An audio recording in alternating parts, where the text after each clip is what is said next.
Bueno, entonces les damos formalmente la bienvenida a las materias de Química de Alimentos y Tópicos en Ciencia de los Alimentos.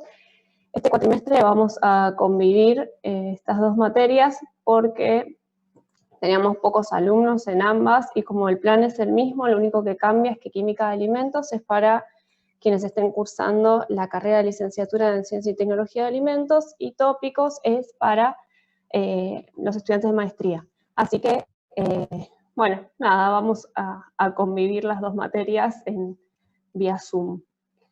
Entonces, como docentes van a tener dos JTP. Por un lado va a estar Diana Castellanos, que está por ahí, no sé si la ven sí, ahora. hola.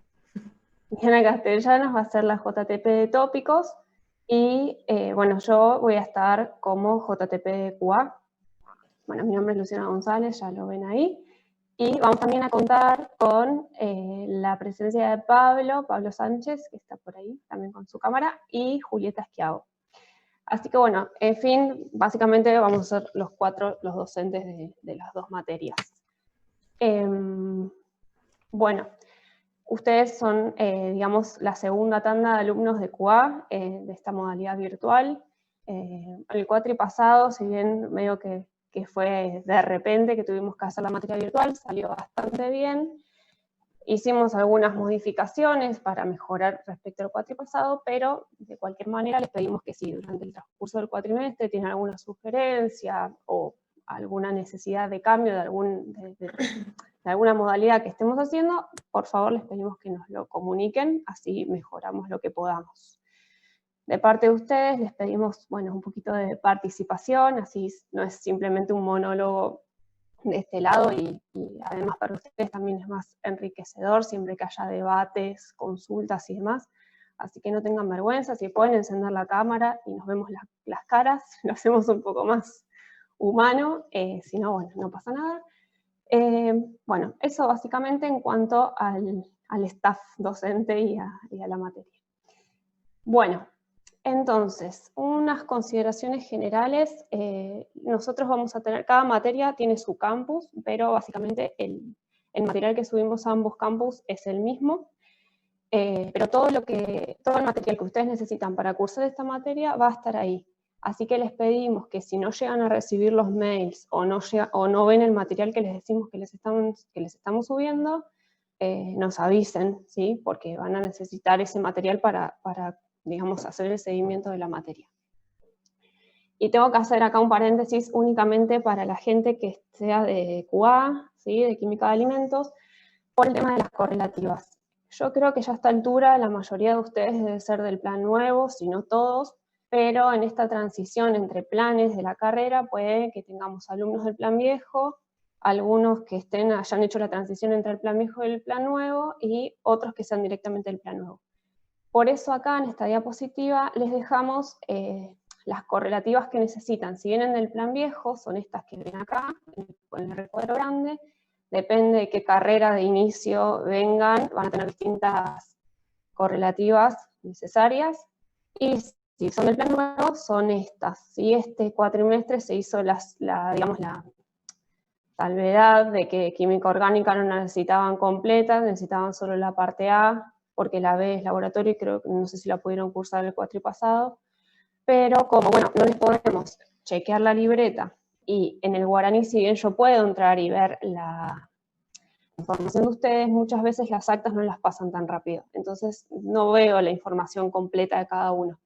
Así que si alguno de ustedes está debiendo alguna materia, tiene un caso particular que tenga que saber, porque no tenga alguna de las correlativas, les pido por favor que en el transcurso de esta semana me manden un mail o bueno, me lo digan el lunes que viene por acá y vemos de ver qué es a cada uno de los casos. No dejen pasar por favor esta semana porque hay que charlar, hay que ver los casos particulares y no tiene sentido que si no la pueden cursar pierdan tiempo. Ya nos pasó el cuatrimestre pasado de que, no sé, gente que llegaba a mitad de cursada y ahí nos dábamos cuenta que no podía seguir, así que bueno, no vale la pena. Así que por favor, si se pueden tomar este trabajito esta semana, bueno, nos vendría muy bien. Bueno, ¿cómo vamos a manejarnos en la materia? Entonces, vamos a tener Clases virtuales, sí, todos los lunes, hasta ahora nos vamos a encontrar por Zoom. Las clases virtuales van a ser obligatorias y van a poder tener 2 ausentes durante el cuatrimestre. En estas clases virtuales lo que vamos a hacer es explicarles los trabajos prácticos. Los trabajos prácticos se los explicamos porque, si bien no los vamos a hacer ahora, los problemas que tiene la guía de problemas están totalmente ligados a los TPs que hacemos cuando tenemos en la vida real TP. Entonces, ustedes necesitan tener un marco para saber por qué les damos esos problemas, así que los TPs se los explicamos como si los fuésemos a hacer, y lo que van a tener son problemas que les grabamos con audio. Si no se entraron hoy al campus, les subimos la primera tanda de problemas que tienen el audio grabado. Es decir, no tienen todos los problemas, sino aquellos que les dan las bases para hacer esa tanda que nosotros le vamos a ir indicando. Bueno, ahora con esta tanda que le mandamos, ustedes pueden hacer de problema 1 al 5. Entonces los vamos a manejar así. Solo así en vivo les vamos a explicar los trabajos prácticos y después les subimos algunos problemas con audio para que ustedes en la semana puedan hacer el resto de los problemas, bueno, y también los que les mandamos, y la clase que viene hay consultas sobre esos problemas. Entonces nos vamos a manejar así, con envío de problemas y consultas. Después, durante la cursada virtual también vamos a tener exámenes parciales. Vamos a tener 2 parciales prácticos que se aprueban con 6 y no son promocionables, y es decir que la materia tiene final obligatorio. Estos parciales los vamos a hacer vía campus, ya el cuatrimestre pasado lo hicimos y la verdad que salió bien. Pero bueno, más cercanos de las fechas del parcial, vamos a hacer practicar y demás y darles las pautas para hacer el parcial. Fíjense que también en el campus tienen el cronograma donde tienen las fechas del parcial. La primera es el 5 de octubre y la segunda es el 30 de noviembre. Acá, no sé si al final, Diana, no sé si lo hablaron en teórica, no sé si Laura, la profesora, les dijo que el 30 de noviembre la idea es tomarlo a la mañana para que después tengan teórica, porque Sí, si lo no, hablaron en la teórica lo dijeron. Ok. Y no sé si alguien ya les dijo que tienen algún inconveniente o todavía es viable. Es viable, creo que todos dijeron que sí. Si no estoy mal, igual están Excelente. acá todos, cualquier cosa nos dicen, pero por lo que yo Claro, escuché en clase, estaba todo ok. excelente, buenísimo. Bueno, entonces van a tener esos 2 parciales prácticos y después, en algún momento, y cuando se pueda, la verdad que cuando no lo sabemos, van a tener prácticas presenciales. Por supuesto que no van a tener las 10 prácticas que tenía la materia originalmente, porque si no, no tendría sentido estar avanzando ahora con los problemas, pero sí la idea es que creemos que en 3 TPs vamos a resumir. No, obviamente no vamos a poder hacer todo lo que hacemos en la materia cuando es presencial por completo, pero sí que ustedes puedan hacer al menos aquellas prácticas que les sean fundamentales para su carrera y que en general no se vuelven a ver en la carrera. Entonces, bueno, elegimos esas prácticas y creemos que en 3 días los vamos a resolver. Cuando hacemos las prácticas presenciales siempre hay un parcialito inicial, después hacemos el TP y van a tener un informe. Pero bueno, esto obviamente queda en stand-by hasta que lo podamos hacer. Cuando ustedes ahora terminan la parte virtual y aprueban los parciales, les queda en el guaraní la condición de que aprobaron la materia en forma virtual, ¿sí? Entonces recién el TP completo les queda aprobado cuando hacen las prácticas presenciales. Bueno, entonces, la materia se divide en 2 partes, o sea, la parte práctica.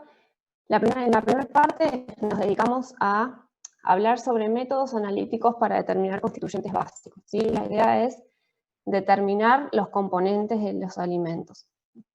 Y hasta acá va el primer parcial, y en la segunda parte ya el enfoque cambia y lo que vamos a ver son determinaciones para ver adulteraciones y alteraciones en distintos alimentos y también algunas propiedades funcionales. Bueno, entonces, ¿hasta acá alguna duda? Si no, ya empiezo a explicar el TP. ¿Algo del manejo de la materia, Zoom, algo?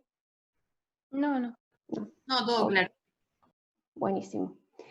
Bueno, entonces, en esta primera parte lo que hacemos es hacer, como dijimos, la determinación de los componentes de distintos alimentos.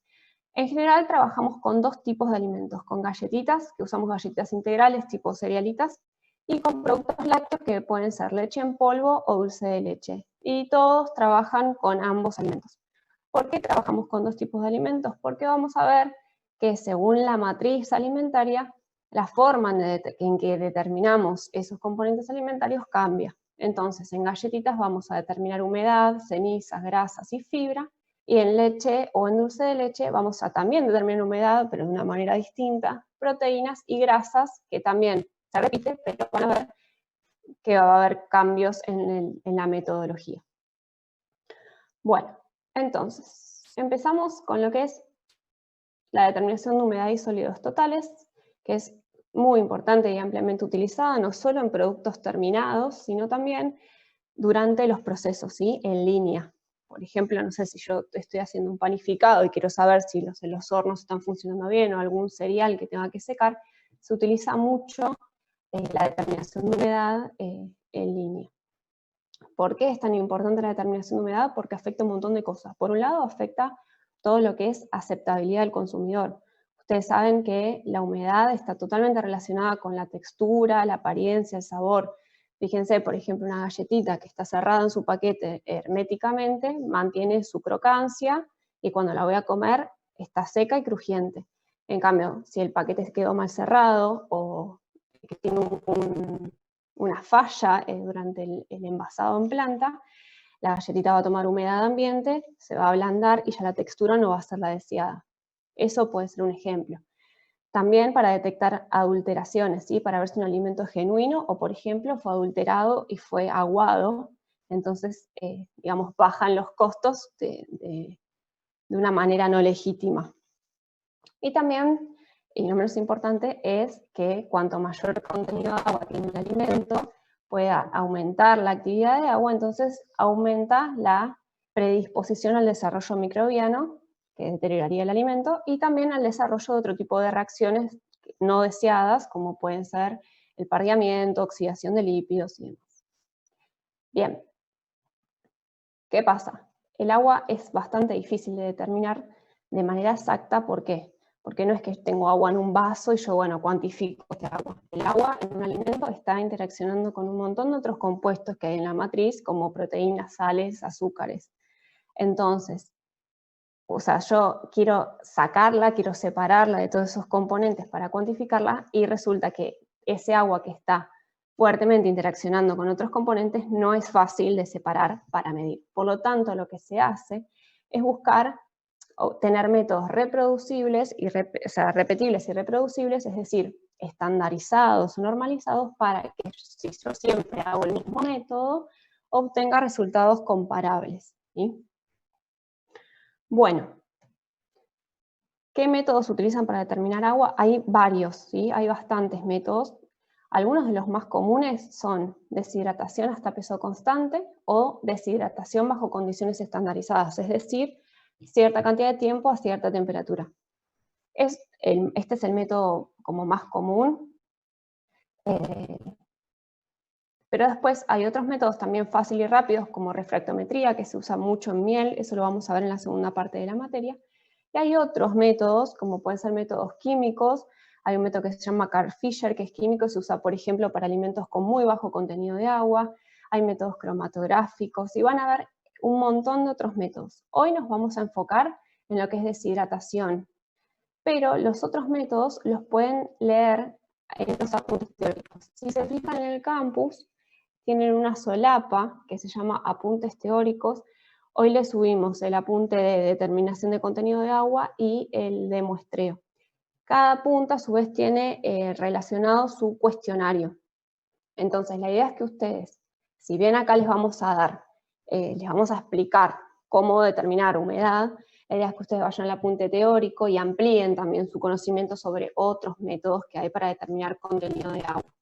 Y pueden hacer ese cuestionario, que en realidad es como una guía de lectura, y el lunes que viene hacemos como un pequeño debate y hacemos consultas sobre esos otros métodos que ustedes hayan leído en los apuntes teóricos, ¿sí?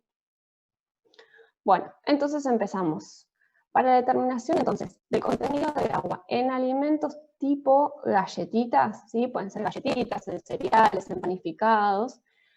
Este tipo de alimentos, para determinar el contenido de agua, lo primero que hago es morterear la muestra, ¿sí? Yo agarro 4 o 5 galletitas, la mortereo y busco obtener digamos, un polvo lo suficientemente fino como para ¿qué? Para aumentar bastante el área superficial. Si yo quiero tener un polvo fino, para que la superficie sea grande, por lo tanto, la evaporación de agua sea más rápida y más fácil, ¿sí?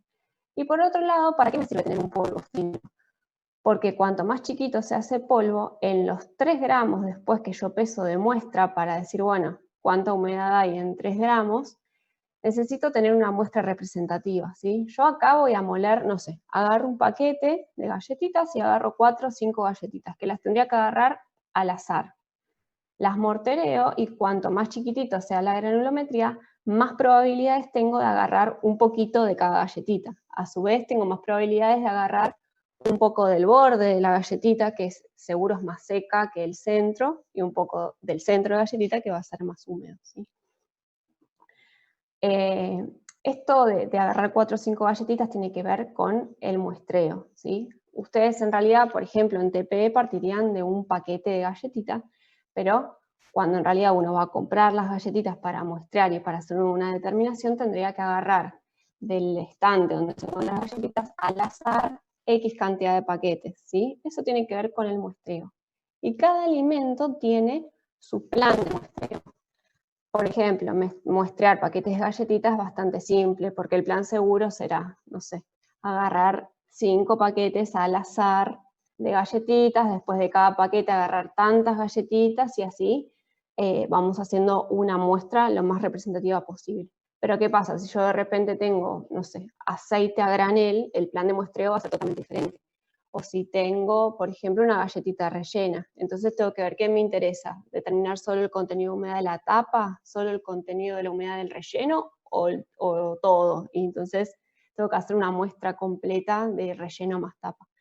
Bueno, todas esas cosas, o sea, esas ítems que hay que tener en cuenta al momento de muestrear, lo tienen también en este apunte de métodos de muestreo que les dije que les subimos. Entonces, léanlo y también es algo que vamos a discutir la clase que viene, ¿sí? Bueno, entonces, volvemos a humedad, habiendo hecho este paréntesis. Tenemos entonces la galletita bien chiquitita acá, y lo que vamos a hacer es pesar una muestra de 3 a 3,5 gramos en este recipiente que se llama pesafiltro. El pesafiltro es simplemente un recipiente con tapa que lo tenemos previamente tarado. A partir de ahora, cuando hablemos de recipientes tarados en alimentos, siempre usamos este término para hablar de cuando el recipiente fue secado, ¿sí? Nosotros vamos a poner este recipiente en estufa a 100 grados durante 30 minutos. ¿Para qué? Para tratar de evaporar cualquier micro gotita que tenga. Yo quiero tratar de sacar toda la humedad posible que pueda tener, así no interfiere con mi medición. Entonces, por un lado mortereé la muestra y por otro lado, mientras tanto, fui tarando mi recipiente. Bien. Y una vez que tengo el recipiente tarado, frío y pesado, o sea que registré el peso del recipiente, peso la muestra acá adentro. Bueno, entonces, una vez que tenemos la muestra pesada en el pesafiltro, llevamos el pesafiltro a la estufa, donde lo vamos a dejar abierto, ¿sí? La idea que lo que quiero acá es evaporar el agua. Y por eso registré la muestra al inicio. Ahora lo llevo a la estufa, lo dejo abierto para que se evapore el agua, unas 2 o 3 horas a 100 grados centígrados. Ahí en frío, en desecador, ahí lo cierro. La idea es que cuando uno saca de la muestra de la estufa y la lleva a desecador para que se enfríe, lo haga lo más rápido posible, porque cuando una muestra está seca, es muy higroscópica, ¿sí? Tiende a agarrar muy fácilmente humedad del ambiente. Por tanto, trato de hacer este paso lo más rápido posible, lo dejo cerrado, hasta que se enfríe, y lo peso. Registro ese peso de la masa de la muestra ahora, después de secarse 2 horas, y lo vuelvo a llevar a estufa. Lo dejo 1 hora, lo vuelvo a enfriar, lo vuelvo a pesar y así sucesivamente hasta llegar a peso constante. Hasta llegar a peso constante. ¿A qué creen que se le llama peso constante? A ver si alguien se anima. Cuando ya no se seca más, o sea, se salió todo el agua y es solo lo seco lo que queda dentro. Claro. Pero, digamos, ¿cómo me doy cuenta de eso? Tengo que llegar, por ejemplo, acá yo tengo una balanza analítica, tiene 4 decimales. ¿Tengo que tener los 4 decimales exactos? Lo más parecidos posible. Claro. El tema es, bueno, ¿cuándo es lo más parecido posible? Fíjense, o sea, realmente tener los 4 decimales exactos no tiene sentido. Primero, no terminaría nunca de hacer este proceso de secar y pesar y demás. Segundo, el último decimal de la balanza tiene error, así que ahí ni siquiera tampoco me interesaría mucho que sea exactamente igual. Y la verdad es que después yo voy a informar la humedad en porcentaje y tal vez necesito saber si tiene 14,2 o 14,3 o a veces me interesa si es redondo, si es 14 o 15. Por lo tanto, cuando las masas, agarro la última masa que pesé y la anteúltima masa que pesé, y cuando calculo el porcentaje de humedad me da igual, o sea, cuando ya no me modifica el resultado de humedad, ya ahí llegué a peso constante, ¿sí? Eso se entiende que no es necesario tener exactamente los últimos 2 pesos iguales, ¿sí? ¿Vamos bien hasta acá? Bueno, sí, supongo que sí. Entonces, ¿por qué se llama método indirecto por secado en estufa 100 grados? Porque yo no estoy pesando el agua, que es lo que estoy midiendo en realidad. Yo lo que estoy midiendo es la diferencia de pesos de la masa inicial y la masa final, que es la masa seca después de que el agua se evaporó. Es decir, que la masa inicial siempre va a ser mayor a la masa. La masa inicial siempre va a ser mayor a la masa final, y la diferencia entre ambas va a ser el agua evaporada. Entonces, como en realidad lo que estoy midiendo no es el agua, lo llamo método indirecto, ¿sí? Porque informo agua, pero no mido el agua. ¿Está bien? Para hacerlo un poquito más gráfico, acá lo que tienen es una animación. En realidad, este tipo de dispositivo se llama termobalanza. El principio es exactamente igual a lo que hacemos nosotros en TP con estufa, nada más que se usa para cuando determina humedad en línea porque es mucho más rápido. Acá simplemente tienen una fuente de calor que es infrarrojo, así que por eso es muchísimo más rápido que la estufa. Y acá ponen la muestra en como una capsulita de aluminio que ya se pone sobre esta balanza. O sea, el equipo es chiquitito, es portátil, ¿sí? Es como un pHímetro de tamaño, una cosa así. Se pone la muestra ahí, el equipo tiene una balanza y por lo tanto va a ir registrando desde el inicio el peso de la muestra y mientras se va evaporando, ven que la masa va bajando y cuando ya ve que la masa, el mismo equipo, ¿no? Que la masa no cambia más, lo que hace es informarte directamente el porcentaje de humedad. Esto era simplemente para que vean más gráfico lo que sucede en todo el proceso que nosotros hacemos de llevar 3 horas, llevar 1 hora, otra hora y demás. Y que cuando necesito que el proceso sea más rápido, porque nosotros tardamos más o menos 4 horas en informar una humedad, pero si estoy necesitando determinar humedad en un proceso que está ocurriendo y necesito saber si tengo que subir o bajar el horno, no me sirve. Entonces hay otro tipo de equipos más rápidos que trabajan con el mismo principio. ¿Hasta acá vamos bien? Sigo. Entonces, bueno, hasta ahí vamos con la determinación de humedad en galletitas o productos similares a las galletitas. ¿Qué pasa? Hay otros métodos, que es, por ejemplo, el método indirecto por secado en estufa vacío. ¿Cuándo cambiaría de método? Por ejemplo, cuando tengo productos con alto contenido de azúcares. El azúcar, ¿sí? Si yo lo pongo a 100 grados centígrados en una estufa común, ¿qué va a pasar? Va a sufrir procesos de deshidratación y caramelización. También va a tener procesos de empalamiento no enzimático, ¿sí? Procesos de reacción de Maillard que no creo que lo hayan visto todavía, lo van a ver en el transcurso de la materia, que básicamente se asocia con proteínas y forman compuestos de apareamiento que también en esa reacción se forman compuestos volátiles, por lo tanto tendría variaciones en el peso que no están relacionados con la pérdida de humedad, sino con otras reacciones que están sucediendo en el alimento. Como dijimos antes, la determinación de humedad no es exacta, es bastante difícil que sea exacta, por lo tanto uno tiene que tratar de compensar todas estas cosas que pueden pasar, ¿sí? Si yo sé que puede ocurrir una reacción que me genera compuestos volátiles a 100 grados centígrados, las trato de evitar para así disminuir el error. Entonces, ¿qué hago? Agarro una estufa de vacío, ¿y qué pasa si yo hago vacío? ¿Qué pasa con el punto de ebullición del agua? Va a ser menor. Va a ser menor. Entonces, simplemente usando como esta estrategia de hacer vacío, lo que hago es bajar el punto de ebullición del agua, ya no deja de evaporarse a 100 grados, sino a menor temperatura, así que yo, ya usando la estufa entre 65 y 70 grados, puedo evaporar agua y estoy previniendo que ocurran otro tipo de reacciones que generen cambios de peso, ¿está bien? También puede ocurrir, por ejemplo, en productos que tengan alto contenido de lípidos, como no sé, un chacinado, una hamburguesa o no sé, una salchicha, que tienen alto contenido de lípidos.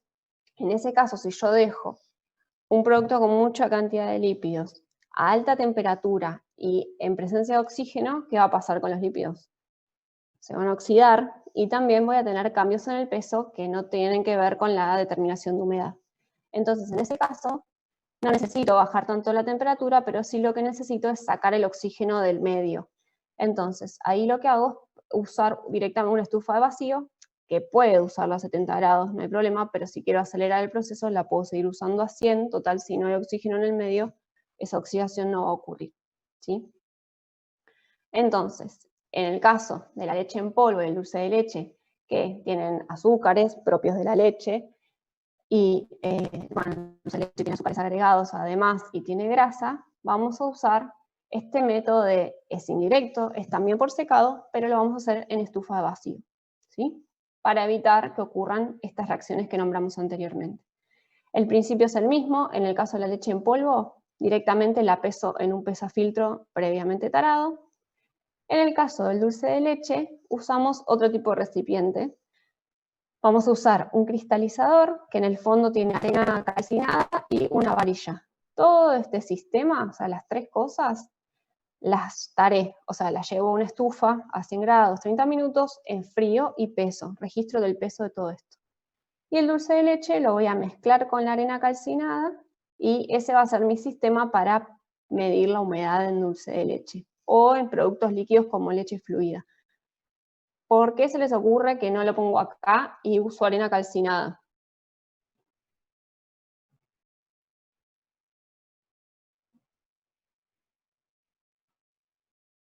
¿Algún valiente? Habló Camila, pero está silenciada. Ah, no habló Camila. Me pareció. Bueno, se los digo yo. Ustedes piensen que si ponen, no sé, una cucharada de dulce de leche adentro del pesafiltro, lo primero que va a pasar es que se va a deshidratar la capa externa, los azúcares se van a caramelizar y lo único que va a generar eso es que se forme una costra dura, o sea, rígida, y en el agua que se encuentra en el centro no la voy a evaporar más, ¿sí? Entonces lo que hago es usar la arena calcinada para aumentar la superficie de contacto y evitar que suceda eso, ¿sí? Entonces lo único que estoy haciendo es ayudar a la evaporación del agua. ¿Bien? Una pregunta. Pero eso después no lo podés separar, ¿o sí? No, por eso vos... O sea, ya lo tenés tarado dentro también. Claro, sí, exacto. Por eso la arena, no tenés que perder ni un granito de arena ni incorporar ninguno después, porque Claro. vos tenés todo esto tarado o sea, tarado de seco y también registraste el peso de esto tal cual. Sí, no lo puedes hacer. Pero también hasta pesás la varilla, porque cuando una vez que mezclaste el dulce de leche con la arena, ya está, te quedó lleno de dulce de leche. La varilla también. Por eso la pesás en eso, previamente. Ya después descontás todo esto. ¿Está bien? Claro. Bueno, entonces una vez que tienen las muestras pesadas, tanto la leche en polvo como el dulce de leche, después el método es igual. Lo llevo a una estufa abierta, nada más que a 100 grados, va a ser a 65-70 grados, en una estufa de vacío. Si ven acá, la estufa de vacío es diferente a la que vimos antes, tiene dos canillas, como canillitas son las entrada y salida. Siempre una de las dos está conectada a una bomba de vacío, entonces una vez que ponen las muestras, se cierra la puerta, se hace vacío y se cierran estas dos entradas y entonces queda acá un sistema que tiene, o sea, está cerrado, que tiene vacío. Y una vez que quiero sacar la muestra, abro acá despacito, con mucho cuidado, porque si no la muestra puedo tener proyecciones adentro y pierdo muestra, ha pasado, que huele leche en polvo para las muestras de todos, y rompo el vacío así. Bueno, nuevamente enfrío en desecador, ahí cerrado, y lo llevo a peso constante haciendo esto sucesivas veces. Sucesivas veces suelen ser, o sea, con una vez, la primera vez de 2 o 3 horas y después 2 veces más de 1 hora, en general se llega a peso constante. A veces con una vez sola más ya está. Bueno, y nuevamente expreso los resultados en porcentaje de humedad de la misma manera que vimos anteriormente. Bueno, y después, esto ya se los dije, el tema de la refractometría lo vemos en la segunda parte de la materia. Una aclaración que les quería hacer, siempre estamos hablando de humedad o contenido de agua, pero también a veces se expresa como extracto seco. Lo van a ver en la primera diapo, el título era humedad y extracto seco. La única diferencia es el tipo de alimento en el que estoy midiendo. Siempre estoy queriendo medir agua o lo contrario, o extracto seco, que es todo menos el agua. Entonces, por ejemplo, en los alimentos panificados, galletitas, cereales, no sé, ¿qué más? O sea, lo informo como humedad o contenido de agua. En cambio, en los productos más líquidos, como leche, cerveza, no sé, en general se informa como extracto seco. Sí, mismo el Código Alimentario Argentino informa extracto seco o humedad según el tipo de alimento. Ya que nombré el Código Alimentario Argentino, no sé si en la teórica ya se los nombraron. Bueno, básicamente va a ser nuestro manual para esta materia, bueno, y para sus carreras. El Código Alimentario Argentino es quien legisla, digamos, las leyes en cuanto a alimentos en nuestro país. Así que, bueno, todos los resultados, los problemas, todo vamos a compararlo contra el código, les vamos a hinchar bastante siempre para informarlo todo bien respecto al código, porque, bueno, nada, si se dedican a esto, siempre va a ser su referencia, y en todo informe se cita y se trabaja, digamos, las metodologías se usan en base a lo que dice el código. Así que, bueno, lo van a escuchar de acá más incontables veces. Bueno, entonces, ¿alguna duda de humedad o paso a grasa? ¿Te hago una pregunta? ¿Cómo sería Claro. la estufa abierta y al vacío? Estufa abierta al vacío. Nunca está abierta. Ah, perdón, ¿a qué se acá. refiere cuando dice abierto? El pesafiltro, porque el colocar en estufa abierto el pesafiltro, el recipiente con tapa, que no le pongan la tapa. Ah, ok. Porque es lo que expliqué antes, porque o sea, vos necesitas que el agua se evapore. Y esta aclaración en realidad está hecha para cuando estamos en TP, porque nos pasó muchísimas veces de abrir la estufa y que estén los pesafiltros tapados y no estaban evaporando nada. ¿Sí? Claro. O sea, todo el agua quedaba dentro del recipiente. Entonces siempre aclaramos que adentro de la estufa el recipiente va abierto y cuando lo saco, apenas lo saco, lo tapo para que no ingrese humedad ambiente. Ah, Era está eso, bien. la aclaración es sobre este recipiente.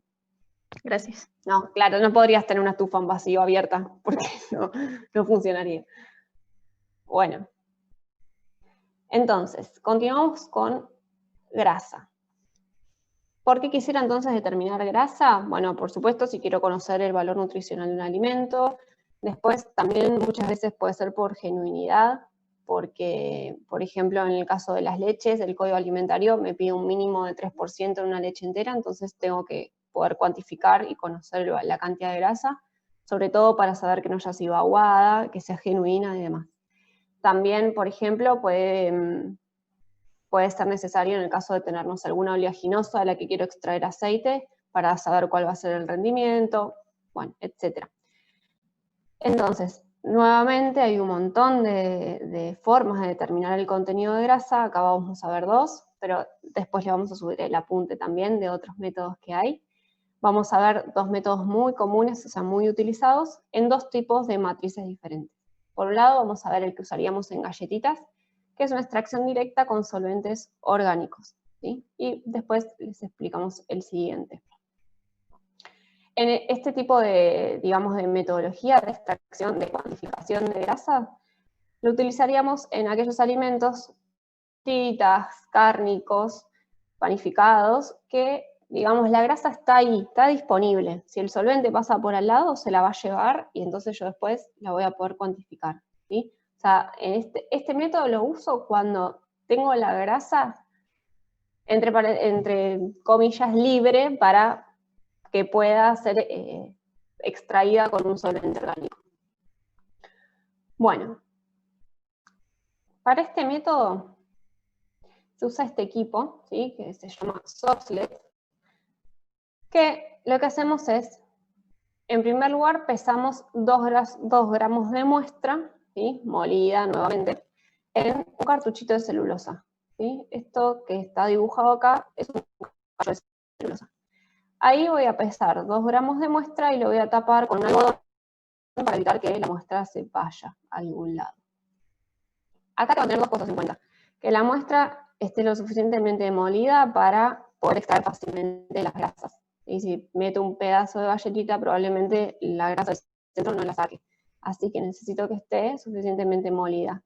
Muchas veces lo que se hace es estandarizar la granulometría de molienda. Si yo muelo y digo, bueno, tiene que pasar por tal tamiz. Entonces, tiene que pasar la muestra por el número de tamiz tanto. Entonces siempre sé que llegué a la granulometría indicada para que pueda extraer toda la grasa. Y en el caso de alimentos con alto contenido de agua, como puede, perdón, pero pierdo la flechita esta. Con alto contenido de agua, como puede ser, por ejemplo, una hamburguesa, necesitamos hacer un secado previo. ¿Por qué? Si yo hago pasar un solvente orgánico sucesivas veces por un alimento con mucha agua, lo que puede pasar es que se emulsione el agua con el solvente y la extracción deje de ser eficiente. Además, si el solvente se me hidrata mucho, o sea, si el solvente tiene mucha agua, lo que puede pasar es también que empiece a arrastrar otros compuestos del alimento, como azúcares y sales y demás, y termine cuantificando cosas que no quiero, o sea, cosas que no son grasa y por lo tanto tendría un error por exceso. Entonces, por ejemplo, en el caso de hamburguesas, lo que se suele hacer muchas veces es usar acá la muestra que salió de la estufa después de que terminé de humedad. Uso esa muestra ya seca y la llevo al Soxhlet. Eso es lo que solemos hacer en TP. Bueno, entonces, pesamos 2 gramos de muestra dentro del cartuchito, lo cubro con algodón. Este cartucho va a este aparato, este pedacito de acá del medio, de acá hasta acá, se llama cuerpo de Soxhlet, y lo voy a como encastrar en un balón. En el balón le vamos a colocar piedra porosa, que la piedra porosa, lo único que lo pongo para que la ebullición sea controlada y no haga borbotones, nada más. Y cargo el cuerpo del Soxhlet con 1,5 veces cloruro de metileno. 1,5 veces digo porque yo empiezo a cargar acá, esto se va a ir llenando hasta que llegue acá a esta muesquita, que en realidad es como una manguerita, todo es de vidrio esto, ¿eh? Cuando llega acá, el solvente se va a ir al balón. Entonces, cuando cae una vez, lo lleno con media vez más, o sea, medio cuerpo más, y ya con esa cantidad de solvente, sé que es suficiente para que no se me agote en esa cantidad de muestra que tengo. ¿Sí? Que para poder extraer toda la grasa sin que se me agote el solvente. ¿Qué más les tengo que decir? El solvente. ¿Siempre usamos cloruro de metileno? No. El solvente lo voy a elegir en función de la muestra que yo tenga. A nosotros, en este tipo de muestras, nos viene bárbaro el cloruro de metileno. Pero, por ejemplo, si yo tengo una muestra que tiene fosfolípidos o otro tipo de lípidos un poco más polares, no puedo usar o solo cloruro de metileno o éter de petróleo porque no me voy a llevar esos lípidos más polares y tendría error por defecto, ¿sí? Entonces, puedo usar cloruro de metileno, puedo usar mezcla de solventes, eso va a depender del tipo de muestra que yo tenga, ¿sí? Si ustedes trabajan en un laboratorio y siempre hacen las mismas muestras, van a usar siempre el mismo solvente, pero el día que les cae una muestra diferente, tienen que hacer pruebas para saber qué mezcla de solventes o qué solvente único es el que mejor les va para esa muestra, ¿sí? Bueno, entonces una vez que tienen cargado ya con el solvente, acoplan el cuerpo del socket que tenía con el balón a un refrigerante, ¿sí? Todo eso va arriba de una plancha calefactora. ¿Qué va a pasar entonces? A ver si se ve el dibujito. Acá se está evaporando el solvente, llega al refrigerante y cae, ¿sí? Condensa y cae. Entonces empieza acá a llenarse este cuerpo de socket con el solvente líquido, ¿sí? Empieza a caer acá, toma contacto con la muestra, extrae los lípidos y cuando llega a esta muesquita, cae, ¿sí? Entonces acá tengo ahora solvente con grasa. El solvente se vuelve a evaporar, llega acá arriba y cae. Entonces, la extracción se hace cuando acá el solvente está líquido y se está llevando la grasa de la muestra. ¿Está bien? Entonces se dice que es una extracción semicontinua porque está extrayendo cuando está líquido, pero después cae y tengo que esperar a que vuelva a condensar. Y además es una extracción a temperatura ambiente, porque si bien yo estoy calentando el solvente cae sobre la muestra cuando está condensando, ¿sí? Después de tocar el refrigerante. ¿Está bien? Bueno, y se extrae durante 4 horas, que con ese tiempo nos aseguramos que ya no hay más grasa en la muestra, ¿sí? Ese método ya está estandarizado así. Bueno, una vez que extraje 4 horas, me voy a tener el balón con grasa más solvente, que lo llevo a un rotavap para sacarle la mayor cantidad de solvente posible. Lo transfiero cuantitativamente a un Erlenmeyer. Si yo tuviese el balón tarado, directamente podría después pesar sobre el balón. En general no tenemos los balones tarados, entonces sí tenemos un Erlenmeyer chiquitito, tarado, o sea que lo secamos en estufa, y evaporamos el solvente, lo poco que haya quedado en placa, y se va a estufar 30 minutos para después enfriar y pesar, ¿sí? O sea, acá los pasos estos, rotavap, placa y estufa, simplemente para asegurarme que evapore todo el solvente, y lo llevo lo peso. Y después directamente expreso el porcentaje de grasa, haciendo la relación entre la masa de grasa final que tengo en este Erlenmeyer, que tenía registrado el peso del Erlenmeyer, por supuesto, respecto a la masa de muestra inicial que puse en el cartuchito de celulosa. Multiplicado por 100 ya me da el porcentaje de grasa, ¿sí?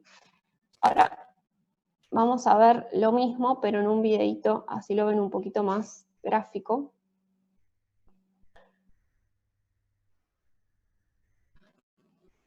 Entonces, acá el analista lo que está haciendo es poniendo el cartuchito de celulosa, que ya tiene la muestra cargada y pone el algodón arriba, dentro del cuerpo del software. Y eso lo acoplo a un balón, y ahí ya le empieza a cargar el solvente. Van a ver que va a ser 1 vez y media, se va a pasar esta muesca, y va a llevar el solvente hasta acá. Por supuesto, esto no está bien, no está haciendo porque está fuera de la campana, trabajando con solvente. Esto siempre bajo campana. Bueno, acá van a ver entonces que una vez que llega esta muesca, el solvente cae y va al balón. Una vez que tengo ahí el cuerpo del socket con la muestra y ya el solvente cargado, lo acopla al refrigerante y queda el balón sobre una placa calefactora, ¿sí? Acá lo que no le puso fue la piedrita porosa. Bueno, nosotros le ponemos, ahí prende la placa y entonces empieza a evaporar el solvente. Si se fijan, esperen que voy a volver para atrás, si se fijan, acá el solvente está translúcido, y una vez que pasaron las 4 horas de extracción, ya tiene un colorcito más amarronado porque tiene la grasa de la muestra, ¿sí? Entonces se separan del refrigerante y se llevan la muestra. Todo esto en realidad, todo tiene que estar bajo van al rotabab, las placas calefactoras y demás. Entonces se lleva el balón al rotabab y extrae la mayor cantidad de solvente posible, ¿sí? Acá, ahí les muestra cómo queda después del rotabab. Nosotros, como después transferimos un poco, transferimos la muestra a una Erlenmeyer, solemos dejarlo un poquitito más y trasvasar cuantitativamente para arrastrar toda la muestra. Bueno, entonces ahí con el solvente evaporado se va con el balón a una estufa que lo deja ahí 30 minutos para tratar de sacar todo el solvente. Y una vez que pasan los 30 minutos, sacar la estufa, tiene que tener el desecador al lado, uno tiene que tratar siempre de tener el desecador para hacer esto lo más rápido posible, y dejan enfriar ahí. Y ya después viene la etapa de cuantificación, que es simplemente pesar el balón, restarle el balón, o bueno, el recipiente en el que tengan la muestra, restarle la masa del recipiente tarado, y ya saben la masa de grasa. ¿Está bien? Una pequeña aporte nada más respecto al tema de la pesada. A ver, esperen que tengo un chat, no sé si alguien me está preguntando algo. ¿Se escucha muy cortado? Cada tanto Sí, se corta un poco. Pero se entendió. Sí, pero no, creo que te seguimos. Sí. En la No, parte bueno. del video fue, más que nada. Durante el video, Ah, como la reproducción del video, pero lo anterior se entendió, se escuchaba bien, creo. bueno, lo vieron el video igual. sí. Sí. Ok. Bueno, cualquier cosa, yo a veces cuando estoy media concentrada me olvido de que está el chat, perdón. Avísenme alguno en voz alta, por favor. Bueno, ¿qué les iba a decir? Por ejemplo, en ese caso, si yo hubiese pesado, o sea, hubiese registrado la masa del Erlenmeyer en una balanza, cuando voy después a pesar la masa de la muestra, uso la misma balanza, ¿sí? Por ejemplo, nosotros en TP tenemos un cuarto de balanzas que van a ver que tiene 3 balanzas, son 3 balanzas analíticas. Está bien, o sea, no es que meto muchísimo error, pero ya venimos diciendo que estamos trabajando con matrices complejas, que por ejemplo en el caso de la determinación de humedad es difícil extraer todo el agua. Si a su vez yo, la tara del pesafiltro la hice en una estufa, la primera pesada después de la estufa la hice en otra balanza, perdón. La tara del recipiente la hice en la balanza A. Después la primera pesada de la muestra la hice en la balanza B. Y la de peso constante la hice en la balanza C. Estoy metiendo también error. Siempre todas esas cosas, aunque parezcan chiquititas, suman error. Entonces, por ejemplo, en ese caso que tengo 3 balanzas a disposición, cuando largo un ensayo uso siempre la misma, ¿sí? Nada, una pequeña aclaración, pero aporta a la reproducibilidad de las determinaciones. ¿Alguna duda sobre este método de determinación de grasa? No.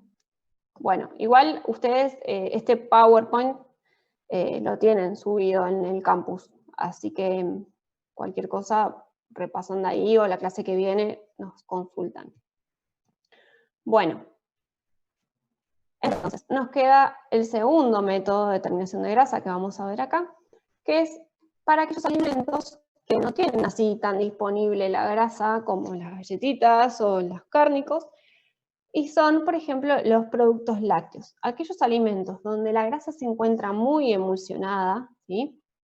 O está asociada con otros componentes alimentarios, yo no puedo pasar, o sea, intentar extraer directamente la grasa con un solvente orgánico porque no voy a cuantificarla. Yo necesito primero liberar esa grasa de la emulsión para después poder cuantificarla, ¿sí? Entonces no puedo usar un método como Sotlet porque haría una cuantificación por defecto, me quedaría un montón de la grasa dentro de la muestra sin poder llevármela, arrastrarla, digamos. Entonces, en productos lácteos como la leche y el dulce de leche, que es los ejemplos que tenemos en TP, utilizaríamos este otro método que se llama método Ross-Gottlieb. No es el único método que se usa en lácteos también hay un método que se llama método de Gerber, que se usa para leche fluida y está recontra estandarizado y se usa de rutina el método de Gerber. No lo vemos en esta materia, pero tienen la explicación en el apunte, y los que son de la carrera, de la licenciatura, lo ven en Tecno 3, hacen sí ese método en un TP que tienen sobre leche fluida. Por eso es que no lo vemos acá, y solo vemos el ejemplo del método de Ross-Gottlieb, que se usa mucho también en lácteos. En la práctica nosotros hacemos un método adaptado, porque el original lleva 24 horas, y bueno, en TP solo lo llevamos a 4, pero va bastante bien. Bueno, en este método lo que hacemos es pesar la muestra en un papelito satinado, ¿sí? Acuérdense que estamos con leche en polvo o dulce de leche, así que se puede pesar en un papelito. Y lo colocamos en una probeta, que la probeta tiene que tener tapa, ¿sí? Tiramos así el sobrecito con la muestra al fondo de la probeta y le vamos agregando distintos reactivos. Y acá es importante que tengan en cuenta que los reactivos vayan en este orden. En este orden. Primero lo que vamos a agregar es agua destilada, ¿sí? El agua destilada la agregamos para disolver la muestra. Entonces tenemos la muestra en la probeta, agregamos agua y agitamos. Si se complica mucho la disolución de la muestra, podríamos calentar un poquito, no más de 60 grados, para no generar reacciones de deterioro que no queremos, ni deshidratación. Después vamos a agregar hidróxido de amonio. El hidróxido de amonio, ¿sí?, lo que va a hacer es disolver proteínas y aumentar la solubilidad de los fosfolípidos. Me estaba olvidando decirles algo. En los lácteos, ¿sí?, la grasa se encuentra emulsionada, es decir, en gotas muy, muy, muy chiquititas, y esas gotitas están recubiertas por una capa de proteínas y de fosfolípidos que la protegen, ¿sí? Por la polaridad que tienen los fosfolípidos, por su poder, digamos, anfifílico que tienen, se van a poner sobre la capa externa de esos globulitos de grasa, protegiendo esos glóbulos de grasa. Por eso también es que yo necesito romper esa emulsión, porque si no, no voy a poder cuantificar la grasa. Entonces, agregamos hidróxido de amonio, que lo que va a hacer es disolver estas proteínas y aumentar la solubilidad de los fosfolípidos de esa capa protectora que tienen sobre el globulito de grasa. Y etanol, que también deshidrata y ayuda a romper la emulsión. Entonces, hasta acá lo que hice fue disolver la muestra y romper la emulsión para liberar la grasa. Después, paso siguiente, agrego solventes orgánicos para poder extraerla la grasa, ahora sí, y cuantificarla. Voy a usar dos solventes.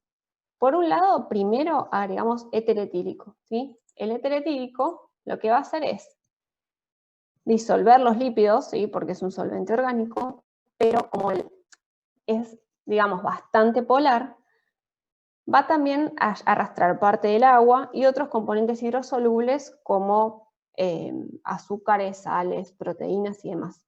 Como no quiero cuantificar todos esos otros componentes porque son error, estaría cuantificando cosas por exceso, lo que hago posteriormente es agregar éter de petróleo, ¿sí?, que baja la polaridad, por lo tanto saca todos estos interferentes. Y al bajar la polaridad del solvente orgánico, el agua se va a ir para la fase acuosa, igualmente que todos estos compuestos hidrosolubles. ¿Está bien?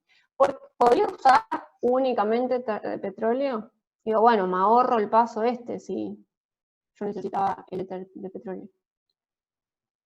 ¿Por qué creen que usamos dos? Un poco lo hablamos ya en el método anterior.